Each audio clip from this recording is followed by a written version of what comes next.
Hello বন্ধুরা, আসসালামু আলাইকুম। সাইপস কুকিংয়ের পক্ষ থেকে আপনাদেরকে স্বাগতম।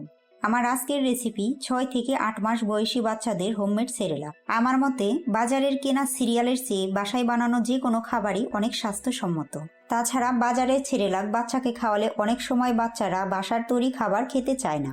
তার কারণ বাজারের খাবার অনেক বেশি প্রসেসিং করে বানানো হয়, সেজন্য খাবারের স্বাদটা অনেক বেশি হয় এবং কি খাবারের রিয়েল স্বাদটাই থাকে না। তাই যখন বাচ্চাদের বাসার খাবার দেওয়া হয় তখন বাচ্চা খেতে চায় না। তাই আপনারা চেষ্টা করবেন বাসায় তৈরি খাবার খাওয়ানো, এতে বাচ্চার সঠিক পুষ্টিগুণ নিশ্চিত করা যায়।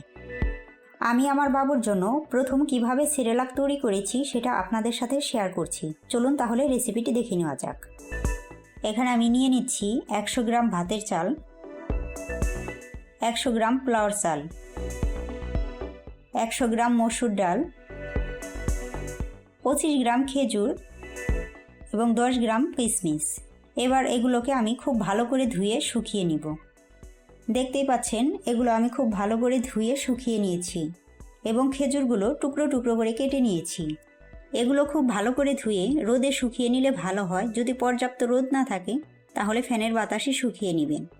এবার আমি এগুলোকে একটু টেলে নিব। চুলায় আমি আগে থেকেই একটা প্যান বসিয়ে গরম করে নিয়েছি। এখন এর ভিতরে সেরেলাকের উপকরণগুলো দিয়ে দিচ্ছি। লো মিডিয়াম আছে এগুলো টেলে নিতে হবে। সব সময় নেড়ে নিতে হবে, না হলে দেখা যাচ্ছে এক পাশ পুড়ে যাবে আর এক পাশ কাঁচা থেকে যাবে। এমনভাবে এগুলো টেলে নিতে হবে যাতে এর কালার চেঞ্জ না হয়। আমি প্রায় 3-4 মিনিট ধরে টেলে নিয়েছি। আমার টেলে নেওয়া হয়ে গিয়েছে। এবার আমি এগুলো ঠান্ডা করে নিব। পুরোপুরি ঠান্ডা করে নিয়ে এবার একটি ব্লেন্ডারে আমি এগুলো ব্লেন্ড করে নিচ্ছি।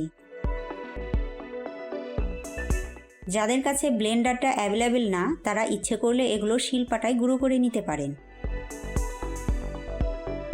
এবার একটা স্ট্রেনার দিয়ে আমি এগুলো চেলে নিচ্ছি। একেবারে পাউডার না বানিয়ে একটু দানা দানা রাখবেন, কারণ ডাক্তাররা বাচ্চাদের খাবার একেবারে ব্লেন্ড করে না খাইয়ে একটু দানাদারযুক্ত খাবার খাওয়াতে বলেন। অবশিষ্টগুলো আবার একটু ব্লেন্ড করে নিব। সেরেলাক কিভাবে রান্না করতে হয় তার একটি ভিডিও আমার ডেসক্রিপশন বক্সে দেওয়া আছে, আপনারা ইচ্ছে করলে দেখে নিতে পারেন। বাচ্চাদের স্বাস্থ্যসম্মত খাবারের ভিডিও পেতে আমার চ্যানেলটি সাবস্ক্রাইব করে পাশে থাকা বেল আইকনটি অন করে রাখুন। আর যারা অলরেডি সাবস্ক্রাইব করেছেন তাদের অসংখ্য ধন্যবাদ। সবাই ভালো থাকবেন, সুস্থ থাকবেন। আল্লাহ হাফেজ।